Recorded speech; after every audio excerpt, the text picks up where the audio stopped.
कस्तूरी पंकमुद्रिते वक्षसं श्रियः पतिमहं वंदे श्रीवैकुंठनिकेतनं पंचरात्र प्रवक्तारम् आद्यं नारायणं गुरुं शुक्लांभरधरं विष्णुं शशिवर्णं चतुर्भुजं प्रसन्नवदनं ध्यायेत् सर्वविघ्नोपशान्तये यस्यद्विरदवक्त्राद्याः पारिषद्याः परस्सतं विघ्नं निघ्नन्ति सततं विश्वक्सेनं तमाश्रये। అందరూ మీ యొక్క గోత్రములు నామధేయ నక్షత్రము మీ కుటుంబంలోని సభ్యుల యొక్క నామధేయ నక్షత్రము మనసులో ఒకసారి సంకల్పం చేయండి. సంకల్ప విధానం తెలిసిన వారు సంకల్పం చేయండి. సంకల్ప విధానం తెలియని వారు స్వామివారిని అమ్మవారిని ప్రార్థన చేయండి. எல்லாரும் உங்களுடைய கோத்திரம் நாமதேயம் நட்சத்திரம் குடும்பத்தில் எல்லாரோடைய நாமதேய நட்சத்திரம் மனசுல ஒரு வாட்டி சங்கல்பம் பண்ணுங்கோ. சங்கல்ப விதானம் தெரிஞ்சவா சங்கல்பம் பண்ணுங்கோ. சங்கல்ப விதானம் தெரியாதவா தாயாரையும் பெருமாளையும் பிரார்த்தனை பண்ணுங்கோ. சர்வேஷாம் பக்தஜனானாம் க்ஷேமஸ்தைர்ய விஜய வீரிய அபய ஆயுராரோக்கிய ஐஸ்வர்ய அபிவிருத்தியர்த்தம் தர்மார்த்த காம்யமோக்ஷ சதுர்வித பலபுருஷார்த்த सिद्ध्यर्थम मनोवांचता फलसिद्ध्यर्थम राजद्वारे सर्वकार्य अनुकूलता सिद्ध्यर्थम आरोग्य दृढ़गात्र वज्रशरीराभिवृद्ध्यर्थम लोकक्षेमार्थम श्री पद्मावती श्रीनिवास कृपाकटाक्ष सिद्ध्यर्थम कल्याण महोत्सवम आचार्य मुखेन अद्य करिष्ये सर्वं श्री वेंकटेशार्पणमस्तु गोविंदा। ओम श्री पद्मावत्यै नमः। लक्ष्मीं क्षीरसमुद्रराजतनयां श्रीरंगदामेश्वरीं दासीभूत समस्त देववनितां லோகைக தீபாங்குராம் என்று அந்த திருச்சானூர் தாயாரை செவித்துக்கொண்டு இன்றைய கல்யாண உற்சவத்தின் நேரடி ஒளிபரப்பின் வர்ணனையாளர் திருமதி ஏ. அருணா. பக்தர்களே, இன்று மிகவும் விசேஷமான நாள். பால்குண மாசம் என்று தெலுங்கிலேயும் தமிழிலே பங்குனி மாதம் என்றும் பௌர்ணமி அன்று இன்று மிகவும் விசேஷமான நட்சத்திரத்திலே உத்திரம் பங்குனி உத்திரம் என்றும் கூறுவார்கள். உத்திரமும் அஸ்தமும் சேர்ந்த நாள் இந்த நாள். திங்கள் கிழமை பௌர்ணமி ஆக இவ்வளவு விசேஷங்கள் கொண்ட இந்த நாளிலே தாயாருடைய திருக்கல்யாண மகோத்சவத்தை நேரடி ஒளிபரப்பில் செவித்துக் கொண்டிருக்கிறோம். கல்யாண உற்சவத்தின் நேரடி ஒளிபரப்பின் வர்ணனையாளர் திருமதி ஏ. அருணா. மற்றும் திருமலையிலே இன்று தும்புர தீர்த்தம் என்னும் தீர்த்தத்திலே கூட விசேஷமான தும்புர முக்கோட்டி தீர்த்தம் என்று அங்கே பகவானுக்கு கைங்கரியங்கள் செய்யப்படுகின்றன. ஆகவே இந்த நாள் நன்றாளாக இருந்து பக்தர்கள் அனைவரையும் அனுகிரகிக்கும் தாயாருடைய திருக்கல்யாண மகோத்சவத்திலே சங்கல்ப மந்திரங்களை தொடர்ந்து விஸ்வக்சேன் ஆராதனை சுத்தி புண்ணிய வசனத்தை செவிக்கலாம். அகிலாண்ட கோட்டி பிரம்மாண்ட நாயகன் அந்த திருமலையப்பன் இங்கே ஸ்ரீனிவாசனாக எழுந்தருளி பத்மாவதி தாயாரை கரம் பிடிப்பதற்காக காத்து கொண்டிருக்கிறான். பகவானே ஸ்ரீனிவாசனே கோவிந்தா, லக்ஷ்மி ரமண கோவிந்தா கோவிந்தா. ஸ்ரீ மகாலட்சுமி என்றால் உலக ஸ்திதி காரணி, மகாமாயா ஸ்வரூபிணி, மகாபீட்ட நிவாசினி ஆன மகாலட்சுமி அஷ்ட ஐஸ்வர்ய பிரதாயினியாக பூஜை செய்கின்றார்கள். பணம் இருக்கும் இடத்திலே இந்த ஸ்ரீயானவள் நிரந்தரமாக இருப்பாள். எங்கெங்கே என்றால் ஆனந்தம், தேஜஸ்ஸு, மஞ்சள் குங்குமம், வாயிற்படி, பசுமாட்டின் பின்புறம், தானியம் போன்றவற்றில் நிரந்தரமாக இருப்பவள். துர்வாச மகாமுனியின் சாபத்தினால் லக்ஷ்மி தேவி கடலின் கர்ப்பத்திலே சிக்கிக் கொண்டாள். அதனால் அனைத்து தேவர்களும் ஐஸ்வர்யம் பெற்றார்கள். மகாவிஷ்ணுவின் ஆணையின்படி பார்க்கடலை கடைந்தனர். அப்பொழுது லக்ஷ்மி தேவியானவள் திரும்பவும் ஆவிர்பவித்தாள். லக்ஷ்மி தேவி பங்குனி மாதம் உத்திரம் நட்சத்திரம் பௌர்ணமி நாளிலே க்ஷீரசாகர மதனத்திலிருந்து தோன்றியதாக கூறப்படுகிறது. ஆகவே இன்று அந்த தாயாருடைய ஜென்ம தினமாகவும் நாம் சேவிக்கலாம். க்ஷீர சமுத்திர ராததனையா என்று அழைக்கப்படும் லக்ஷ்மி தேவி தனக்கு உகந்த வரனாக ஸ்ரீஹரியை தேர்ந்தெடுத்து கொண்டாள். அந்த நாள் கூட பங்குனி மாத பௌர்ணமிதான் என்று புராணங்கள் கூறுகின்றன. ஸ்ரீ மகாவிஷ்ணுவின் கைப்பிடித்த ஸ்ரீலக்ஷ்மி அவருடைய வக்ஷஸ்தலத்தை தன்னுடைய நிவாசமாக மாற்றிக்கொண்டாள் என ஸ்ரீமத் பாகவதம் கூறுகிறது. ஸ்ரீ மகாலட்சுமியானவள் ஸ்ரீஹரியின் ஹிருதயேஸ்வரி. அப்படிப்பட்ட அந்த தாயாருடைய திருக்கல்யாண மகோத்சவத்திலே இதோ சுத்தி புண்ணிய வாஜனம் விஸ்வக்சேன் ஆராதனை கலசாராதனை செய்து கொண்டிருக்கிறார் அர்ச்சக சுவாமி. செவிக்கலாம் அந்த திருச்சானூர் பத்மாவதி தாயாரை. பகவத் சங்கல்பத்தில் சிருஷ்டிக்கு ஐஸ்வர்யம் சித்திக்கிறது. அந்த சங்கல்பம் செய்வது என்பது ஹிருதயஸ்தானம். அதற்கு விஷ்ணுவின் ஹிருதயவாசினியாக லக்ஷ்மி தேவி விளங்கி வருகிறாள். க்ஷீரசாகரத்திலிருந்து ஆவிர்பவித்ததால் இவளை சந்திர சகோதரியாகவும் அமிர்தத்திலே பிறந்தவள் ஆதலால் அமிர்தமானவள் கமலவாசினி என்றும் அழைக்கப்படுகிறாள். அப்படிப்பட்ட இந்த தாயாரை இதோ கல்யாண உற்சவத்திலே சேவித்து கொண்டிருக்கிறோம். அவளுடைய அனுகிரகத்தை சதா சர்வ காலமும் பெறலாம். ஓம் ஸ்ரீ மகாலட்சுமியை நமஹ. லக்ஷ்மி ரமண கோவிந்தா ஸ்ரீனிவாசனே கோவிந்தா கோவிந்தா என்று அந்த ஸ்ரீனிவாசனை கூட சேவிக்கலாம். தினந்தோறும் நடைபெறும் இந்த திருக்கல்யாண மகோத்சவம் பாஞ்சராத்திர ஆகம விதிமுறைப்படி ஆரம்பமாகி இதோ சங்கல்ப மந்திரங்களை தொடர்ந்து விஸ்வக்சேன் ஆராதனை சுத்தி புண்ணிய வாசனத்துடன் செய்து கொண்டிருக்கிறார் அர்ச்சக சுவாமி. வேத மந்திரங்கள் மங்கள வாத்தியங்களுடன் ஆரம்பமாகிறது திருக்கல்யாண மகோத்சவம். திருச்சானூர் கோவில் உள்ளே இருக்கும் மண்டபத்திலிருந்து நேரடி ஒளிபரப்பினை சேவித்துக் கொண்டிருக்கிறோம். சத்ய போக ராஜ்ய யோக வித்ய சௌபாகிய அமிர்த காமியலக்ஷ்மி ஸ்வரூபங்களாக அஷ்ட ரீதிகளில் லக்ஷ்மி தத்துவத்தை ஆராதிக்கின்றார்கள். லக்ஷ்மி ஜெயந்தி அன்று ஷோடச உபச்சாரங்களுடன் ஆராதிக்க வேண்டும். ஸ்ரீசந்தனம் வெள்ளை புஷ்பங்களால் அஷ்டோத்திரம் ஸ்ரீசூக்தம் கனகதாராஸ்தவம் போன்றவற்றை செய்ய வேண்டும். பிருந்தாவனத்திலே ஸ்ரீகிருஷ்ணன் கோபிகைகள் நடுவிலே வசந்தோத்சவத்தை பாகவதம் அழகாக கூறியுள்ளது. ராதாகிருஷ்ணன் கதை டோலை யாத்ரா என்ற பெயரிலே வடநாட்டிலே வேடிக்கையாக கொண்டாடுவார்கள்.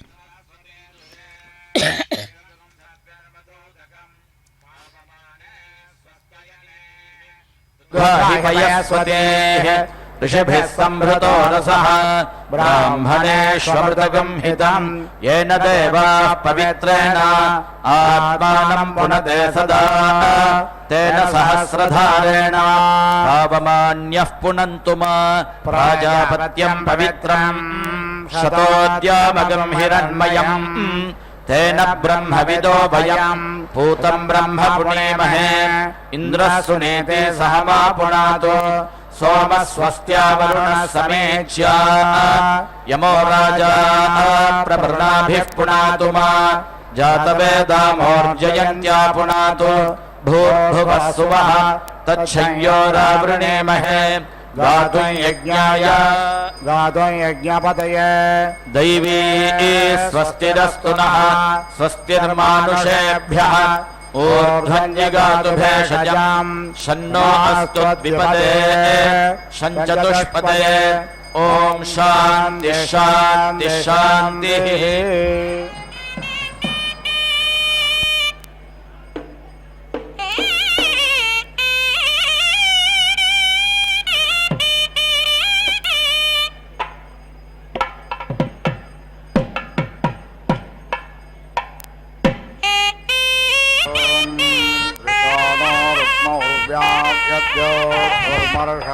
श्रियरोजानः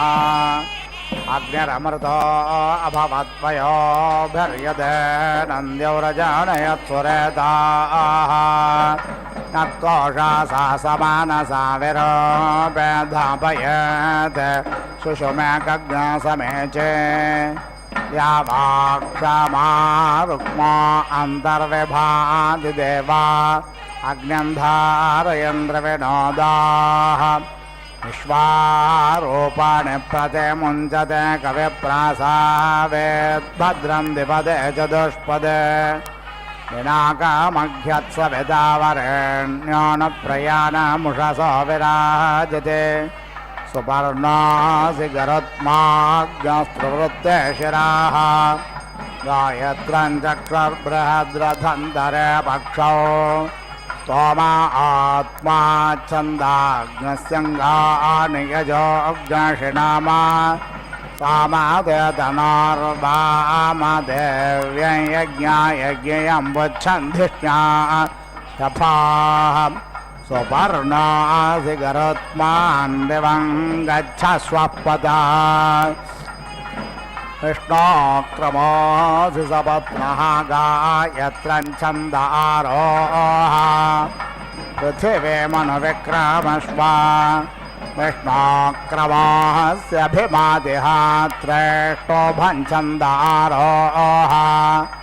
अन्तरिक्षमनुविक्रमस्व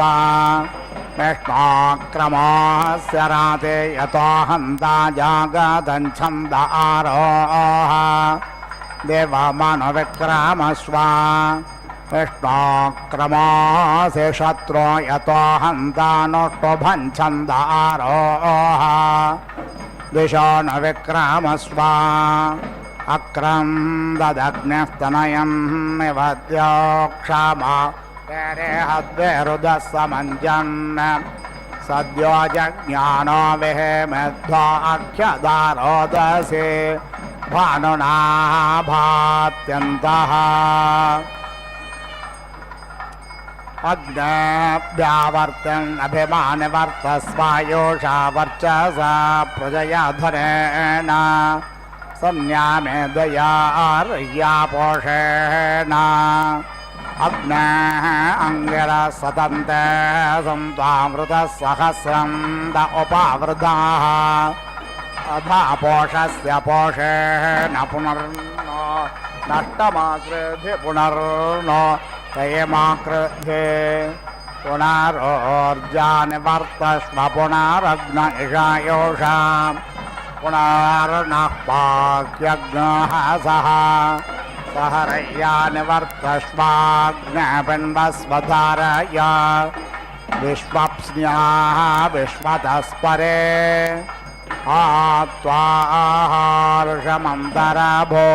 आत्वाहार्षमन्तरभूद्ध्रुवस्तिष्ठावे चाचलेः शास्त्वा सर्वा वाञ्छन्तु मा त्वद्राष्ट्रमदिभ्रसत् उदुत्तमं वारुणपाशमस्मदवादमं विमध्यमग्नश्राद्धाय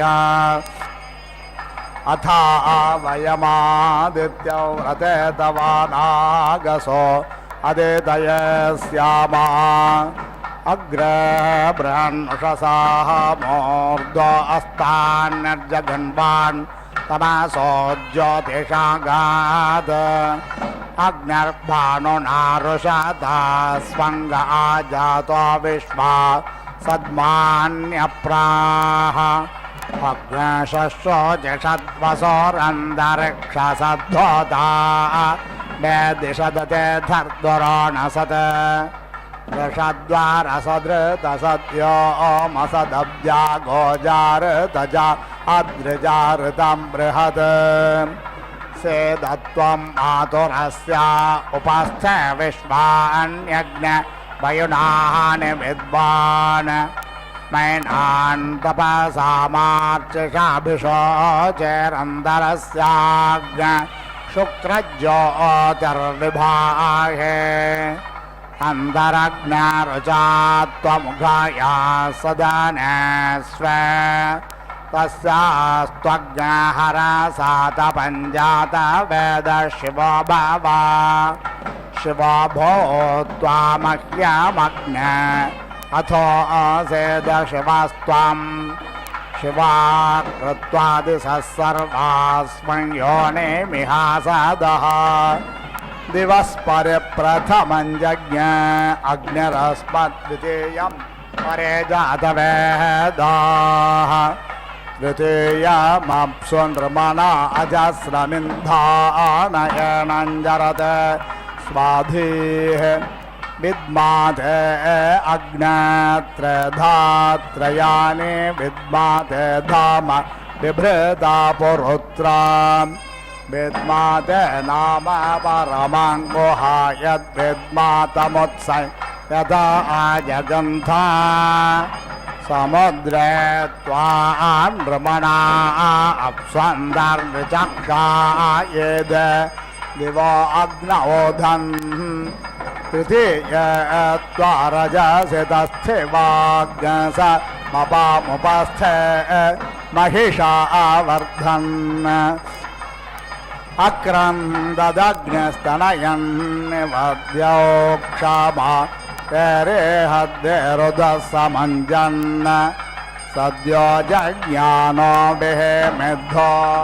अख्यदारोदसे भानुना आबात्यन्तः श्रीनामो दारो दरुणोरयेनां मनीषाणां प्रार्पणस्वम गोपा वसो नो सहसो अप्सुराजा विभात्यग्र उषसा मेधानः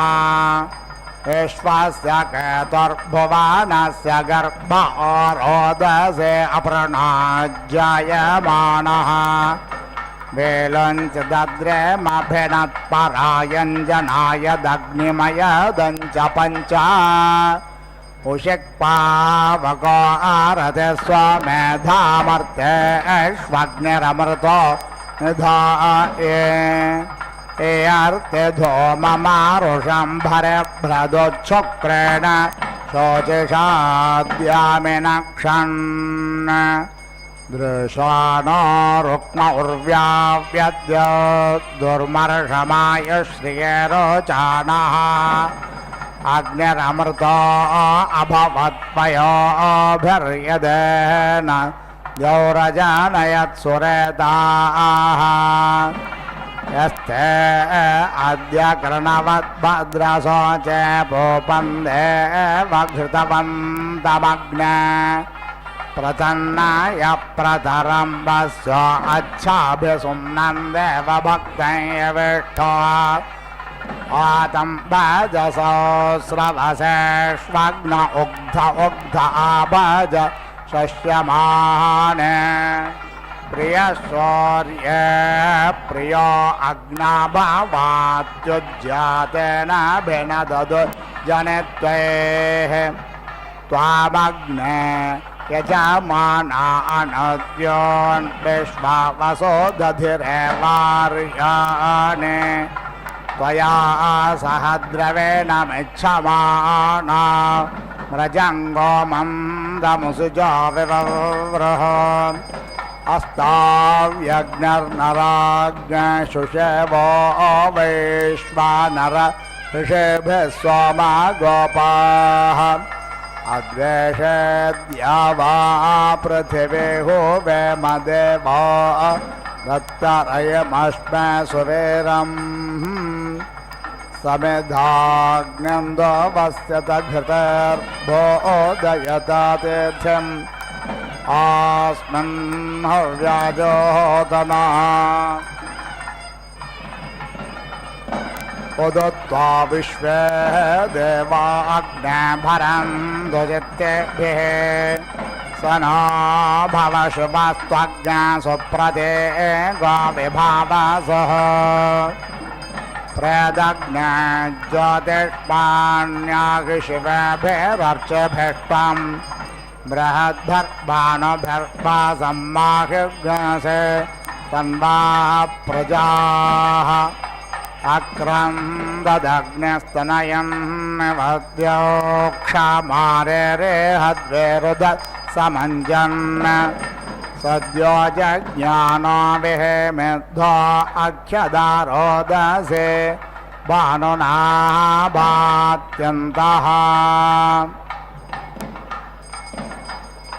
प्रप्रायमग्निर्भारतस्य शृण्वे बृहत्सो प्रप्रायमग्निर्भारतस्य शृण्वे बृहत्सोर्यो नरोजते बृहत्सो अभियः पूर्वं प्रदानासु तस्थौ देवाय देव्यो अदेशे शिवानाः आपो देवे प्रदे गृह्णे भस्मै तत्स्यो ने कृणुध्वग्य स्वरथाओ लोघे तस्मै नमन्दाञ्जनायत् स्वपत्न्यर्माते वा पुत्रं बिभृताप्स्वेनत ताप्स्वग्ने सदेष्टवसौषधीरनोरुध्यसे गर्भे संजायसे पुनः गर्भो अस्योषधीनां गर्भो वनस्पतीनां गर्भो विश्वस्य भूतस्याग्ने गर्भो अपामासे प्रसव्य भस्मानायोनेमपश्चा पृथिवीमग्ने सज्ञासृज्या मात्रभृष्टं ज्योतिष्मान् पुनरासदः पुनरासद्य सदनमपश्चा पृथिवीमग्ने शेषमाधुर्यधोपस्थेऽन्तरस्याग् शिवतमहां पुनरोर्जानिवर्तस्व पुनरग्न इषायुष पुनर्नः वाक्यग्नः सः सहरय्यानिवर्तस्वाग्न्यपिण्डस्वतारय विश्वप्या विश्वदस्परे बोधा मे अस्य वचसो यवेष्टमग्निहिष्टस्य प्रभृतस्य स्वधावः पेयदित्वा अनत्वा गृणाति वन्दारोष्टदन्वं वन्दे अग्ने सबोधिसूर्यर्मघवावसोपदे वसो दावन् योऽध्यस्मद्वेषाग्नेस्य विश्वकर्मणे स्वाहा पुनस्त्वादित्या रुद्रावसवस्समिन्धतां पुनर्ब्रह्माणो वसुनेध यज्ञे घृतेन त्वं तन्वं वर्धयस्व सत्याः सन्त्व यजमानस्य कामा स्वाहा अपेदवे च सर्पततो यत्र स्थपुराणाय च नूतनाः अदाद्यमावसानं पृथिव्या अक्रन्निमं पितरो लोकमस्मै संज्ञानामसि कामधरानं मयेदे कामधरानं भस्मास्यज्ञ पुरेशमसि चितस्थपरिचिता ओर्ध्वजत श्रयध्वम् अयज्ञ स्व अग्निर्यस्मिन् सोममिन्द्रस्वतं दधे जठरे वावसानः सहस्रयं वाजमत्यन्न सत्यज्ञसबान् संस्तोयसे जातवेदः अग्नयद्य दिविवर्चः पृथिव्यां दोषदेष्वप्स्वाय जत्र येनान्तरिक्षमुर्वा तदन्तद्वेषः स भानुरर्नवो नृचक्षाः अग्नेः दिवो अर्णमज्जा जघास्यच्छा देवा ओचिषे धिज्ञाये यारोचने परस्तात् सूर्यश्च याश्चावस्तादुपतिष्ठन्त आपाः पुरेष्यासो अग्नयः प्रावणेभिः सजोषसः युषन्तां यज्ञमद्रुहो नमीवा इषो महेः इळामग्नपुरुदज्ञसज्ञसनिङ्गोश्वस्पत्तमज्ञ हवामानाय साधा स्यान्न सोनस्तनयो विजावाग्ने साधे स्वमतिर्भूत्वस्मै अयं ते योनिर्वत्ययो यतो जातो अरोचथोः तञ्जानन्नग्नारोधानो वर्धय रज्यम् सितया देवतायाङ्गिरस्वध्रुवासेद परिचितसितया देवतायाङ्गिरस्वध्रुवासेद लोकं प्रणच्छिद्रं प्रणाथसेदध्रुवा त्वं मित्रैतान्त उघ्राम्बरे ददामि विद्या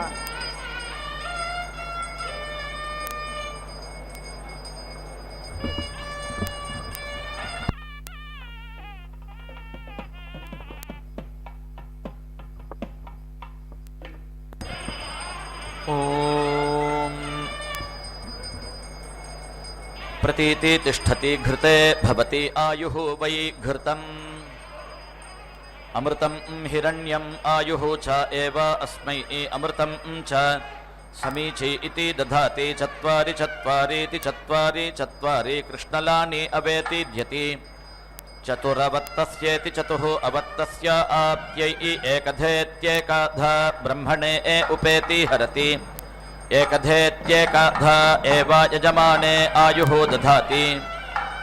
असौ आदित्यः नावीति अरोचत तस्मै देवाः प्रायश्चित्तिम् ऐच्छन् तस्मै एतम् शौर्यं चरुं निरिति अवपन् तेन एव अस्मिन् रुचम् अदधुः यः ब्रह्मवर्चस काम इति ब्रह्मवर्चसा कामः स्यात् तस्मै एतं शौर्यं चरुं निरिति वपेत् अमुम् एव आदित्यम् स्वेन भागधेयेनेति भागधेयेन उपेति धावति सः एव अस्मिन् ब्रह्मवर्चसमिति ब्रह्मवर्चसं दधाति ब्रह्मवर्चसीति ब्रह्मवर्चसी एव भवति उभयतः रुक्मौ भवतः उभयतः एव अस्मिन् रुचं दधाति प्रयाजे प्रयाज इति प्रयाजे प्रयाजे कृष्णलं जुहोति दिग्भ्य इति दिग्भ्यः एव अस्मै ब्रह्मवर्चसमिति ब्रह्मवर्चसम् अवेति रुन्धे आग्नेयम् अष्टाकपालमित्यष्टाकपालं निरिति वपेत् सावित्रं द्वादशकपालमिति द्वादशकपालं भूम्यै चरुं यः कामयेत हिरण्यं विन्देय हिरण्यं मा उपेति नमेत् इति यत् आग्नेयः भवति आग्नेयं वै हिरण्यं यस्य एव हिरण्यं तेन एव एनत् विन्दते सावित्रः भवति सवितृप्रसूत इति सवितृप्रसूतः एव एनत् विन्दते भूम्यै चरुः भवति अस्याम् एव एनत् विन्दते उपेति एनं हिरण्यं नमति वीति वै एषः इन्द्रियेण वीर्येण ऋध्यते यः हिरण्यं विन्दते एताम् एव निरिति वपेत् हिरण्यं वित्वा न इन्द्रियेण वीर्येण वीति ऋध्यते एताम् एव निरिति वपेत् यस्य हिरण्यं नश्येत् यत् आग्नेयः भवति आग्नेयं वै हिरण्यं यस्य एव हिरण्यं तेन एव एनत् विन्दति सावित्रः भवति सवितृप्रसूत इति सवितृप्रसूतः एव एनत् विन्दति भूम्यै चरुः भवति अस्यां वै एतत् नश्यति यत् नश्यति अस्याम् एव एनत् विन्दति इन्द्रः त्वष्टुः सोमम् अभीषहेत्यभिसः अपिबत्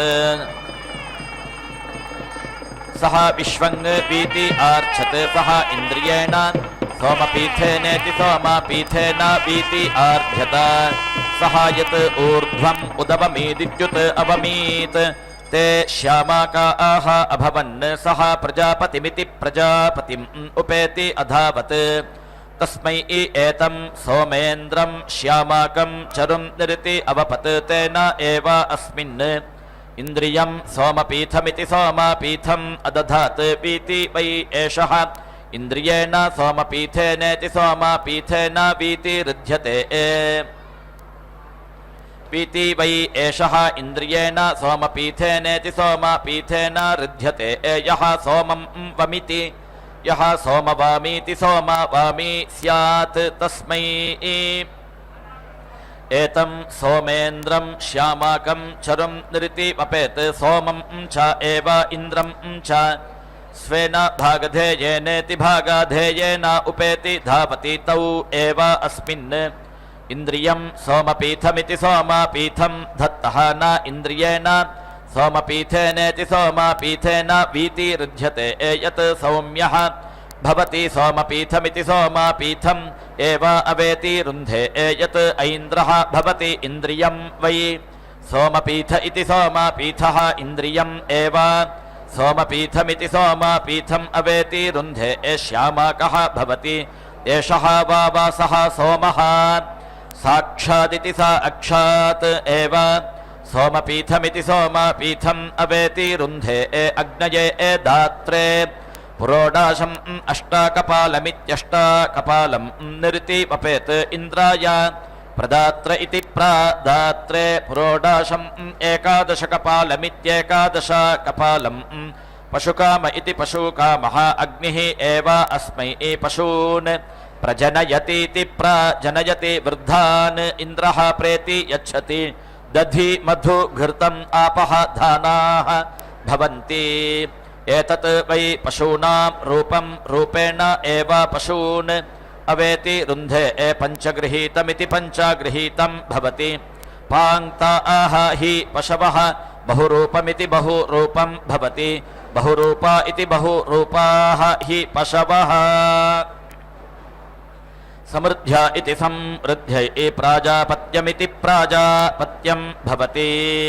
प्राजापत्य इति प्राजापत्याः वै पशवः प्रजापतिरिति प्रजापतिः एव अस्मै पशून् प्रेति जनयति आत्मा वै पुरुषस्य मधु यत् मधु अग्नौ जुहोति आत्मानम् एव तत् यजमानः अग्नौ प्रेति दधाति पङ्क्त्यौ याज्यानुवाक्ये इति याज्या अनुवाक्ये भवतः पाङ्क्तः पुरुषः पाङ्क्ताः पशवः आत्मानम् एव मृत्योः निष्क्रियेति निःक्रिय पशून् अवेति रुन्धे देवाः वै सत्रम् आसतारुद्धिपरिमितमित्यर्धिपरिमितम् यशस्कामा इति यशः कामाः तेषां सोमं राजानं यशः आर्च्छत् सः गिरिम् उदिति ऐत् तम् अग्निः अनु उदिति ऐत् तौ अग्निशोमावित्यग्नि सोमौ समिति अभवताम् तौ इन्द्रः यज्ञविभ्रष्ट इति यज्ञविभ्रष्टः अनुपरेति ऐत् तौ अब्रवीत् याजयतं मा इति तस्मै एताम् इष्टिं निरिति अवपताम् आग्नेयम् अष्टाकपालमित्यष्टाकपालम् ऐन्द्रम् एकादशकपालमित्येकादशकपालं सौम्यं चरुं तया एव अस्मिन् तेजः इन्द्रियं ब्रह्मवर्चसमिति ब्रह्मवर्चसम् अधत्ता यः यज्ञविभ्रष्ट इति यज्ञविभ्रष्टः स्यात् तस्मै एताम् इष्टिं निरितिमपेत् आग्नेयम् अष्टाकपालमित्यष्टाकपालम् ऐन्द्रम् एकादशकपालमित्येकादशकपालं सौम्यं चरुं यत् आग्नेयः भवति तेजः एव अस्मिन् तेन दधाति यत् ऐन्द्रः भवति इन्द्रियम् एव अस्मिन् तेन दधाति यत् सौम्यः ब्रह्मवर्चसमिति ब्रह्मवर्चसं तेन आग्नेयस्य च सौम्यस्य च ऐन्द्रे समाश्लेषयेदिति सम् आश्लेषयेत् तेजः च एव अस्मिन् ब्रह्मवर्चसमिति ब्रह्मवर्चसं च समीची इति दधाति अग्निशोमीयमित्यग्नि सोमीयम् एकादशकपालमित्येकादशकपालं निरितिमपेत् यं कामः न उपनमेदित्युपनमेत् आग्नेयः वै ब्राह्मणः सः सोमं पिबति स्वाम् एव देवता स्वेन भागधेयेनेति भागधेयेन उपेति धावति सा एव एनं कामेन समिति अर्धयति उपेति एनं कामः नमति अग्निशोमीयमित्यग्नि सोमीयम् अष्टाकपालमित्यष्टाकपालं निरितिमपेत् ब्रह्मवर्चसकाम इति ब्रह्मवर्चसकामः अग्निशोमावित्यग्नि सोमौ एव स्वेन भागधेयेनेति भागधेयेन उपेति धावति तौ एव अस्मिन् ब्रह्मवर्चसमिति ब्रह्मवर्चसं धत्तः ब्रह्मवर्चसीति ब्रह्मवर्चसी एव भवति यत् अष्टाकपाल इत्यष्टाकपालः तेन आग्नेयः यत् श्यामाकः तेन सौम्यः समृद्ध्य इति समृद्ध्यै सोमाय वाजिने श्यामाकं चरुं निरिति वपेत् यः क्लैब्यात् बिभीयात् रेतः हि वै एतस्मात् वाजिनम् अपक्रामतीत्यपक्रामति अथ एषः क्लैब्यात् बिभाय सोमम् एव वाजिनम् स्वेन भागधेयेनेति भागधेयेन उपेति धावति सः एव अस्मिन् रेतः वाजिनं दधाति न क्लीबः भवति ब्राह्मणस्पत्यमिति ब्राह्मणः पत्यम् एकादशकपालमित्येकादशकपालं निरिति वपेत् ग्रामकाम इति ग्रामकामः ब्रह्मणः पतिम् एव स्वेन भागधेयेनेति भागधेयेन उपेति धावति सः एव अस्मै सजातानिति सजातान् प्रेति यच्छति ग्रामी एव भवति गणवती इति गणवती याज्यानुवाक्ये इति याज्या अनुवाक्ये भवतः सजातैरिति सजातैः एव एनम्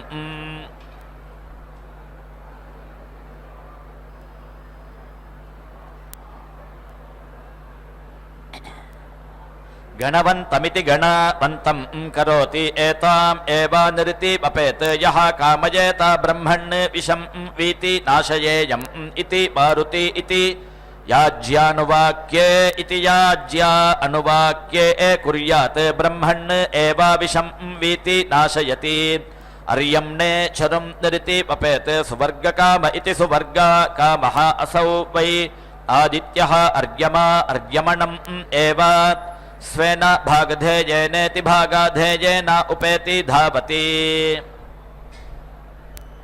सः एव एनं सुवर्गमिति सुवहागं लोकं गमयति अर्यम्णे चरुं निरिति वपेत् यः कामयेत दानकामा इति दानकामाः मे प्रजा इति प्रजाः स्युः इति असौ वै आदित्यः अर्यमा यः खलु वै ददाति सः अर्यमा अर्यमणम् एव स्वेन भागधेयेनेति भागधेयेन उपेति धावति सः एव अस्मै दानकामा इति दानकामाः प्रजा इति प्रजाः करोति दानकामा इति दानकामाः अस्मै प्रजा इति प्रजाः भवन्ति अर्यम्णे चरुं निरिति वपेत् यः कामयेत स्वस्ति जनताम् इयाम् इति असौ वै आदित्यः अर्यमा अर्यमणम् एव स्वेन भागधेयेनेति भागधेयेन उपेति धावति सः एव एनं तत् गमयति यत्र जिगमिषति इन्द्रः खलु इन्द्रः वै देवानाम् आनुजावर इत्यानुजावरः आसीत् सः प्रजापतिमिति प्रजापतिम् उपेति अधावत् तस्मै एतम् ऐन्द्रम् आनुशोकमित्यानुशोकम् एकादशकपालमित्येकादशकपालं निरिति अवपत् तेन एव एनम् अग्रम् देवतानां परीति अनयत् बुद्धवती इति बुद्धवती अग्रवती इत्यग्रवती याज्यानुवाक्ये इति याज्या अनुवाक्ये अकरोत् बुद्धात् एव एनम् अग्रम् परीति अनयत् यः राजन्यः आनुजावर इत्यानुजावरः स्यात् तस्मै एतम् ऐन्द्रम् आनुशोकमित्यानुशोकं चरुं निरिति वपेत् इन्द्रम् एव स्वेन भागधेयेनेति भागधेयेन उपेति धावति सः एव एनम् अग्रम् समानानां परीति नयति बुद्धवती इति बुद्धवती अग्रवती इत्यग्रवती याज्यानुवाक्ये इति याज्या अनुवाक्ये भवतः बुद्धात् एव एनम् अग्रम् परीति नयति आनुशोक इत्यानुशोकः भवति एषा हि एतस्य देवता यः आनुजावर इत्यानुजावरः समृद्ध्य इति समृद्ध्यै यः ब्राह्मणः आनुजावर इत्यानुजावरः स्यात् तस्मै एतं बार्हस्पत्यम् आनुशोकमित्यानुशोकं चरुं निरिति वपेत् बृहस्पतिम् एव स्वेन भागधेयेनेति भागधेयेन उपेति धावति सः एव एनम् अग्रम समानानां परीति नयति बुद्धवती इति बुद्धवती अग्रवती इत्यग्रवती याज्यानुवाक्ये इति याज्या अनुवाक्ये. ஓம் ஸ்ரீ மகாலட்சுமி நமஹ. தாயாருடைய திருக்கல்யாண மகோத்சவத்திலே நாம் இப்பொழுது சேவித்துக் கொண்டிருப்பது மாங்கல்ய பூஜை. தாயாரை காலையில் சுப்பிரபாதம் பாடி துயில் எழுப்புவார்கள். அப்படி அவளை இந்த விதமாக சேவிக்கிறார்கள்.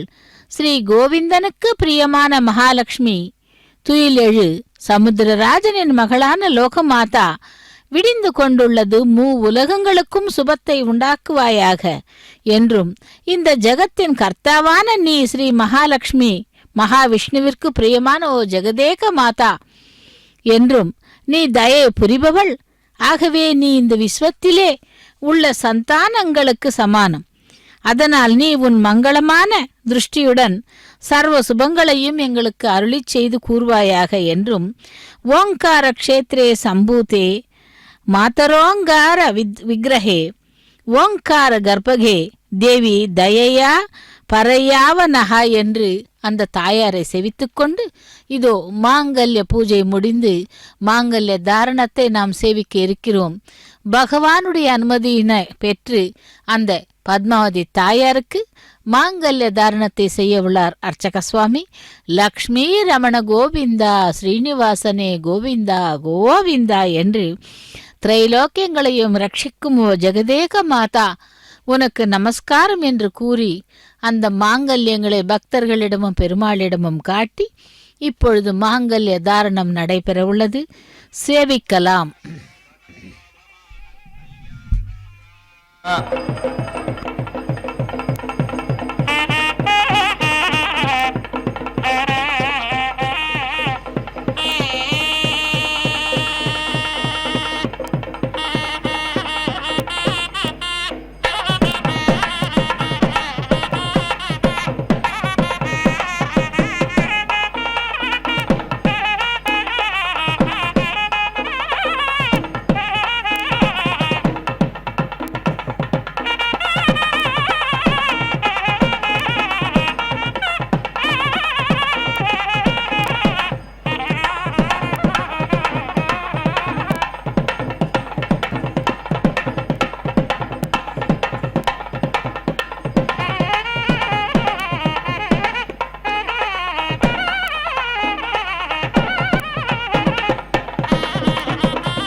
ऐततं यक्ष्मः आर्च्छत् राजानं यक्ष्मः आरत् इति तत्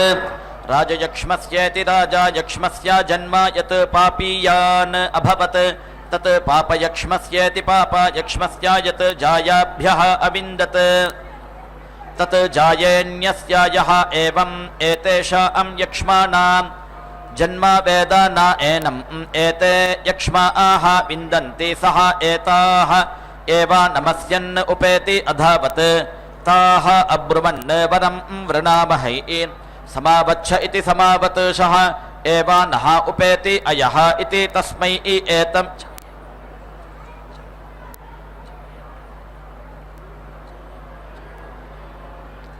आदित्यं चरुं नृते अवपन् तेन एव एनं पापात् श्रामात् अमुञ्चन् यः पापयक्ष्मगृहीत इति पापयक्ष्मगृहीतः स्यात् तस्मै एतम् आदित्यं चरुं नृते वपेत् आदित्यान् एव स्वेन भागधेयेनेति ध्येयेन उपेति धावति ते एव एनं पापात् श्रामात् मुञ्चन्ति अमावास्यायामित्यमावास्यायां नृति वपेत् अमुम् एव एनम् आप्यायमानमित्याप्यायमानम् अनु एति प्याययति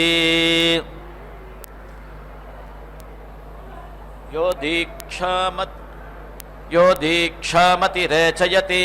सप्ताहं प्रचरन्ति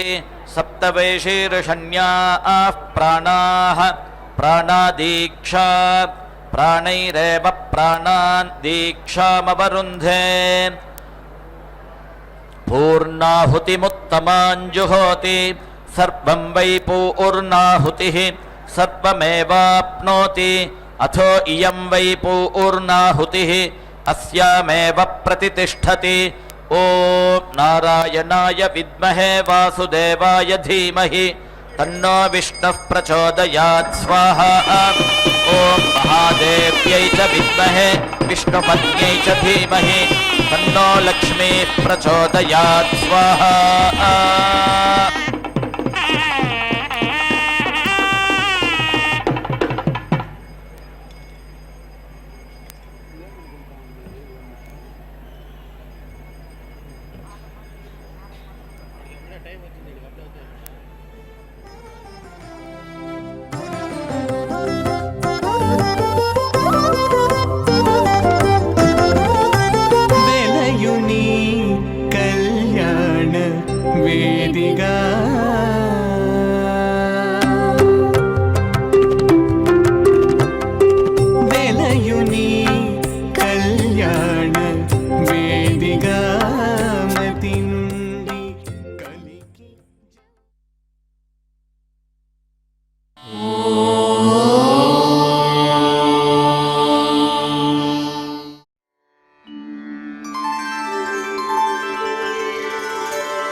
ननाथो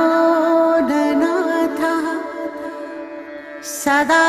वेङ्कटेशं स्मरामि स्मरामि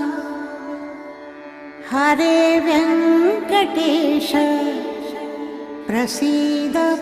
प्रसीद प्रियं वेङ्कटेश प्रयच्छ प्रयच्छ